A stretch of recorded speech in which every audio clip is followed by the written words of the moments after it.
Hi, I'm Dennis Gage. Thanks for tuning in to My Classic Car, home of the certified car nut. Well, this week I'm in one of my favorite places on earth, Jay Leno's garage. Now, Jay's always got some sort of fire-breathing machine for us. The 1,000 horsepower tank, the 1,100 horsepower Tornado. Let's see what road monster he's got for us today. Jay, how you doing, man? How you doing? Dennis, how are you? Good to see you.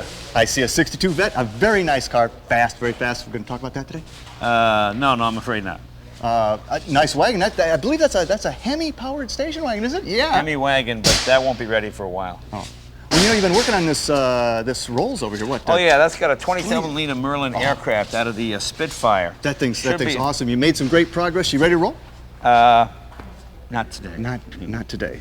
Jet car. I heard you talk about a jet car. You're working on a jet car? Yeah, we got a engine? jet car. The jet car's here. It's about 750 horsepower. But you know, Dennis, the times we live in, the era, the age, the price of fuel, we're going a different way. Okay. You know, Dennis, with the price of gas and the situation in the Middle East, it's time to get a little more realistic. This is the car of the future. It's a small future, Jay. It's a very, very small future. What do we have here? This is a 1937 Fiat Topolino. This was sort of the Italian version of the Volkswagen. About the size of Volkswagen, maybe a little bit smaller, just a little more style, a little more flair, as the Italians are prone to do. You know, this is really a triumph of design and packaging. Let me show you the motor in this baby.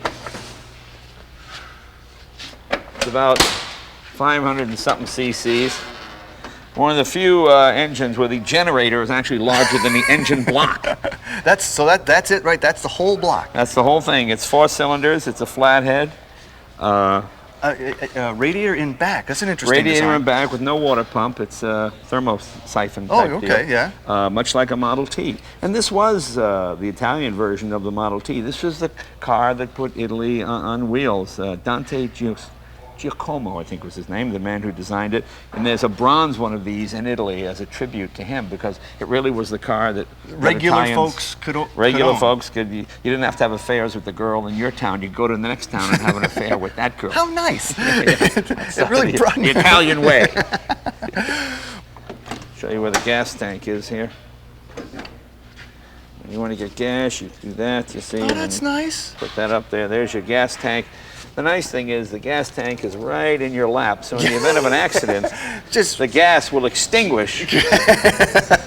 That's not a safety conscious as it would be today, but hey, that was the time. And how big a tank? I mean, that's the whole tank right there? So well, you get about almost 50 miles to a gallon, so you don't need a tank that's too big. It might be 8 gallons, 6, 8 gallons, something like that. It really is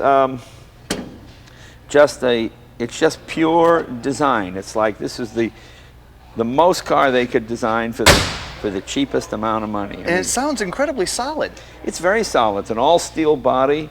And was this the first year for it, or? 36 was the very first year.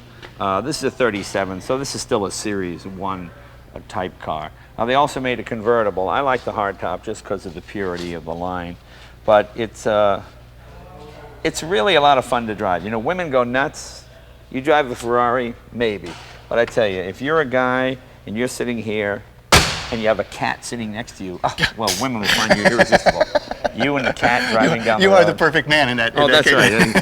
Because it's the most non-threatening car. You know, you pull up next to you, beep, beep, oh, girls go, oh. You know, with a Ferrari, they go, hey, this guy's a middle-aged, crisis thing going on. With this, no issues here, right? Yeah, this you can be secure in your masculinity. You're not overcompensating for anything. You're not here. overcompensating Definitely for that baby. Yeah. But you know, you've really got a lot of the 30s Ford coupe lines here, even. Yeah, I mean, it's classic 30s design with a bit of an Italian flair. It's just this is the cheapest base model, yet to me it looks like the deluxe model, just because of the little design touches, the headlights on the fenders, the two-tone paint. Yeah, I mean, it's really a nice kind of drive. You want to take it out? Oh, yeah. Let's take it for a spin. Yeah, do I want to take it out? Welcome back to My Classic Car. Notice how the doors open wide for easy access. Indeed. A lot of leg room. Amazing leg room. Oh, yeah. And just give it a slam, huh? Yeah. I guess so.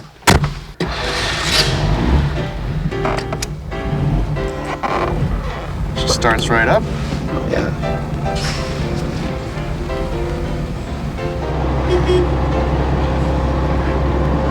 It's got got to be a wee tiny little transmission too. Oh yeah.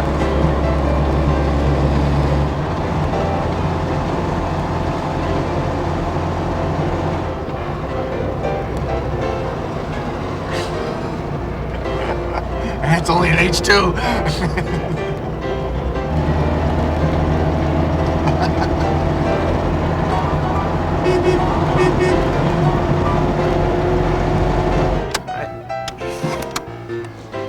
Italian fire drill.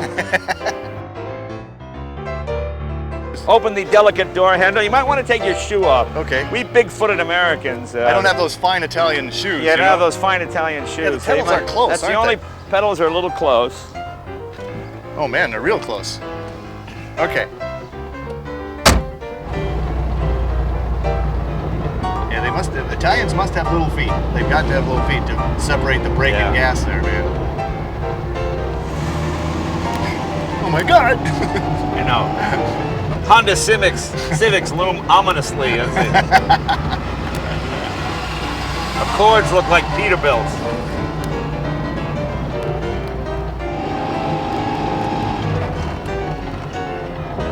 It's a car that looks like it should have semaphores for turn signals, you know? The English versions, I think, probably did.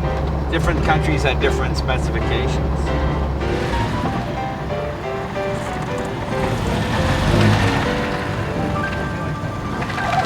Ta-da! Still ahead, we'll check out Jay's Indian-powered three-wheeled Fury. Welcome back to My Classic Car.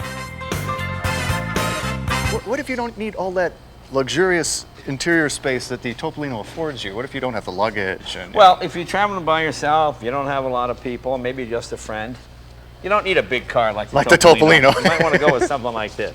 So, this is something, all right. What is something like this? Well, the real name is a 1931 Shotwell, but it's actually built from an Indian motorcycle engine. Interesting story. I got a call one day at the Tonight Show from an old man, well in his 80s. He built this car when he was 17 years old. He told his father he wanted a car, and the father said, "We don't have any money. If you want a car, why don't you build one?" So he built this car. It's using an Indian 4 motorcycle engine. And what had happened was, he had seen me on the Tonight Show, and he knew I liked cars, and he said, "I've got this old car I built when I was 17. I've had it my whole life." He drove it everywhere. They drove it to California. They drove it all over the place. And I've got a scrapbook of him going through towns and people waving when he. This is the middle of the Depression, so Yeah. two teenage boys building their own car and driving it across the country will be a pretty good deal, big deal today. I mean, how many kids today could build a car? I mean, think about it. So anyway, he built this thing, and it had deteriorated quite a bit, and he was quite elderly, and he was so afraid that some guys would butcher it and take the motorcycle engine out and sell it and, you know, just part it all out. And he said, "If you come up to Minnesota and get it, I'll give it to you." Well, I didn't even know what it was, but it just sounded intriguing. So we went up to Minnesota, we dragged it out of the woods. He was a nice old guy. Unfortunately, he didn't live to see it finished, but his wife did, and she's coming out soon. I'm going to take her for a ride. And it was featured in Popular Mechanics. Well, you've had it for a long time. I mean, I've had it for about 6 or 7 years. Yeah. We had other projects that got in the way. As you can see, you know, what we added to it. Now, is this aluminum? That's Or steel. is it steel? Steel, yeah. You want to get down a little bit. What we added to it, can you see? Yeah. He had a Kickstarter here, so when you stall by the side of the road, you had to put this up, get out and do this. Well, the people behind you didn't like that, so we put a self-starter on it, and to run the self-starter, obviously the little generator wasn't enough to power that, so we put an alternator on it. He had the cylinders opened, but in the California climate, we enclosed the cylinders. He had a motor here, but it was a 1930s type blower motor, and obviously modern motor is a little more powerful. So he put a more powerful motor in here, put a later model carburetor on it, alternator, starter, but basically the rest is all his. How Put about electric the fuel pump on suspension? it. I mean, he designed all that? He designed all that, and he knew that if he got a flat tire at speed or around a corner, it would roll over. So he put those little shopping cart wheels on there. If it falls down, it'll catch you. And yeah, it works. It does? Yeah, it'll catch you. It'll keep you from flipping because you can roll. You're not gonna dig into the dirt. And the same Indian transmission? Indian transmission, sequential gearbox, as Right. the kids say now. Yeah, And there's no reverse in it. The front end is a Model A axle that's been cut down. The wheels are cut down. Are these like fenders off of? No, well, yeah, he modified those. I think they're Ford fenders that he modified. And the gas tank is in here. I like the little Union 76 antenna ball there. That's your float. That tells you how much fuel you have left. And obviously no grill because there's no radiator. No grill because there's no radiator. When I got it from him, it originally had 2 spare tires mounted here, and I didn't like that. It wasn't clean. So we just filled it in. But other than that, little bigger scoop on the back. This thing's insane. And it goes pretty good. She'll do 70. No way, no 75. way. Yeah, no yeah. way. Really? Oh, yeah, we're going to do 70. No, please, no. As I mentioned, sequential 3-speed gearbox. This is the way he did the dash. Choke is right here.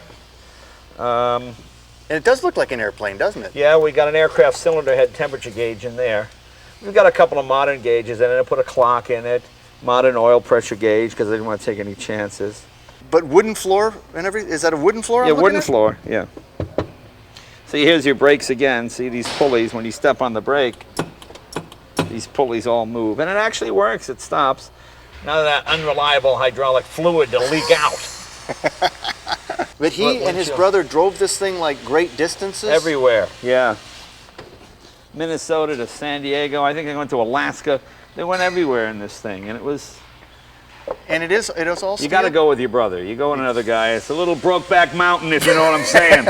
Yeah, I'm worried about this, right? Yeah, you got to go with your brother. You got to go with your brother, right? You pull into a town, people go, hey, wait a minute, it's my brother. Oh, Okay, that's all right. It's his brother. It's his brother. Well, she runs, eh? Yeah, you want to take it for a spin? Yeah, let's take this one out. Welcome back to My Classic Car. Yeah, this is going to be cozy, isn't it? At least you don't have to take your shoes off. It's for big-footed people. Oh my God.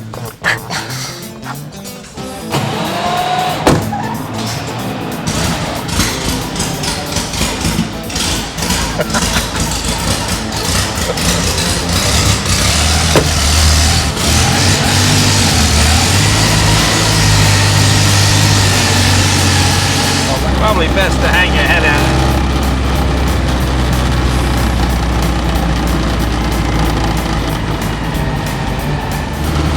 On the brakes. Not bad. Up okay.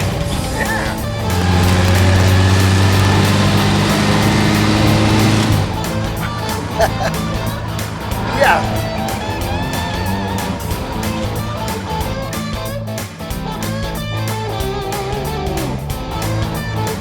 A little tricky. A little tricky getting in here. No problem. Nothing to it. Lucky you got your shopping cart wheels to catch you. Do they act like regular shopping carts? Exactly, yeah. Try your brake.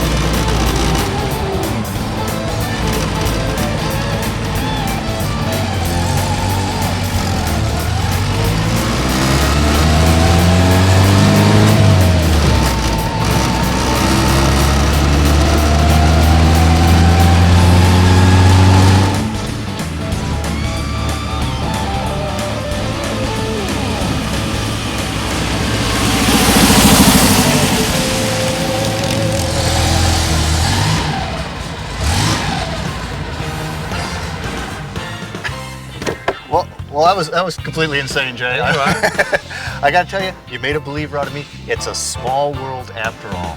It's a small world after all.